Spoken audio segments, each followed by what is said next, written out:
Hola, ¿qué tal? Mi nombre es Hernán Ramírez y al día de hoy vamos a ver la segunda parte de lo que es una enfermedad crónica y una enfermedad aguda desde el punto de vista de la homeopatía. Iniciamos. La enfermedad aguda y crónica en la alopatía se distingue una de otra por el tiempo. Es decir, un alópata tiene una enfermedad aguda por si es menor de 6 semanas. La clasifica también si es subaguda, si es más de 6 semanas, y la crónica si el paciente ha estado sufriendo de dicha enfermedad o de dichos síntomas por más de 2 o 3 meses. En la homeopatía es totalmente diferente. También se encuentra la enfermedad aguda y la enfermedad crónica. Simplemente que en la homeopatía es diferente, pues la enfermedad ataca al paciente por un tiempo y esta puede ser por sí sola, es aguda. Si la enfermedad que ataca al paciente no tiene una tendencia a terminar, podemos decir que su recuperación del paciente va a ser más lenta y dicha enfermedad se va a convertir en crónica. A ver, para que quede bien claro, el solo alivio de una enfermedad es cuando la enfermedad cambia su curso de la energía. Es decir, tiene una ley eterna en los órganos. Es una ley que nosotros ya la conocemos dentro de la homeopatía, que empieza de un órgano menos importante al más importante y del menos vital al más vital. Esto es la ley de Hering. Ok, la verdadera curación del paciente se da cuando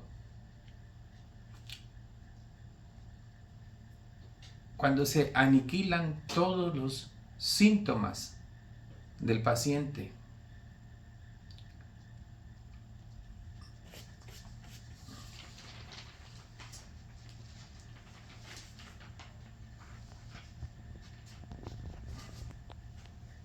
¿Por qué decimos que el paciente se enferma de una forma frecuente?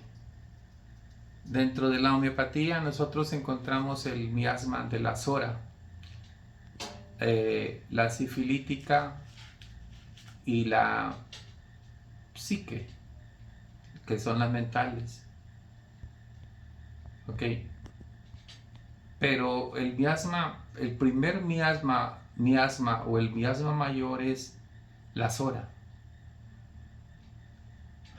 La sora la lleva el ser humano en su mismo interior, en su misma mente.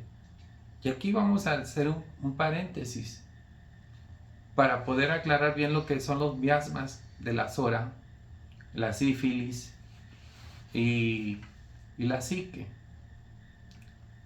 Ok, el ser humano no nace enfermo, porque podemos decir que cuando Dios autoriza para concebir a ese ser humano, el hombre es totalmente sano y bueno en su vida propia. Es decir, está lleno de salud y de pureza. Pero tan pronto como ejercita el poder de su libre voluntad, el hombre transgrede o quiebra las leyes que Dios ha puesto. Es decir, el ser humano provoca un desequilibrio.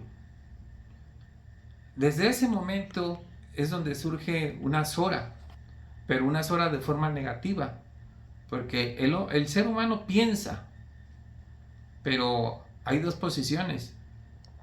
Puede pensar cosas positivas y puede pensar cosas negativas. Lo que viene a enfermar a él son las cosas negativas. no es lo positivo, es lo negativo. Por ejemplo, en el mundo de la homeopatía se dice que la sora podemos decir que la sora y la sarna es lo mismo, pero no. La realidad es que la sarna es una manifestación de la sora. ¿Sí? No son idénticas la sora y la sarna. Uno es el resultado de una mente perversa. Así como piensa la mente, así también han de ser las acciones de esa persona. Es decir, si el ser humano, el paciente piensa bien, va a pensar cosas buenas.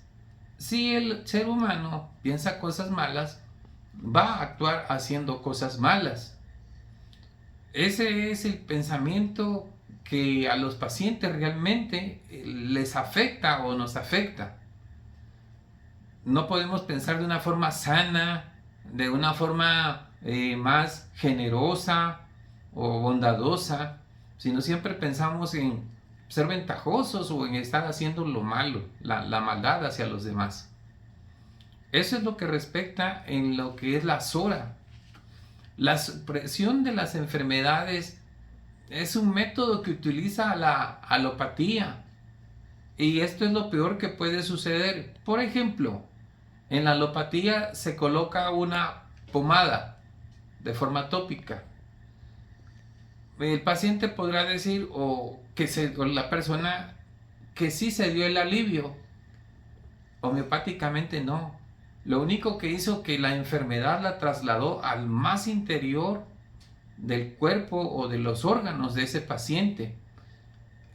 Que esa enfermedad más adelante se va a poder volver a manifestar, pero de una forma más agresiva. Un ejemplo, un paciente que tuvo gonorrea va y busca un tratamiento de inyecciones de forma alopática. Se pone las inyecciones, se pone su tratamiento, pero posteriormente va a desarrollar la disentería. Y él se va a preguntar, bueno, ¿a qué se debe eso? Es precisamente que esa enfermedad que suprimió en algún momento de su vida se va a volver a hacer presente. Si no con él, se va a hacer presente con su descendencia. Es decir, con sus hijos, sus nietos. ¿Ok? La verdadera curación es la desaparición de los síntomas de la enfermedad. Es decir, los síntomas de una forma particular tienen que desaparecer luego de la administración de una medicina. Para que en la homeopatía consiste en que el homeópata debe restaurar al hombre enfermo su salud. Y se entiende que el paciente es el que debe de ser curado y no los síntomas de las enfermedades. Estos son los que deben de ser removidos. El verdadero comienzo de una curación inicia en la mente. Si esto no pasa en la vida del paciente, aunque físicamente él se sienta que está mejor aliviado, la respuesta es que lo único que está haciendo es suprimiendo enfermedades o suprimiendo síntomas. Pero esa no es una verdadera curación. En la homeopatía la curación empieza en la mente y posteriormente se manifiesta en el cuerpo. Es decir, cuando tú cambias tu forma de pensar, la salud de tu cuerpo habrá de llegar. Gracias.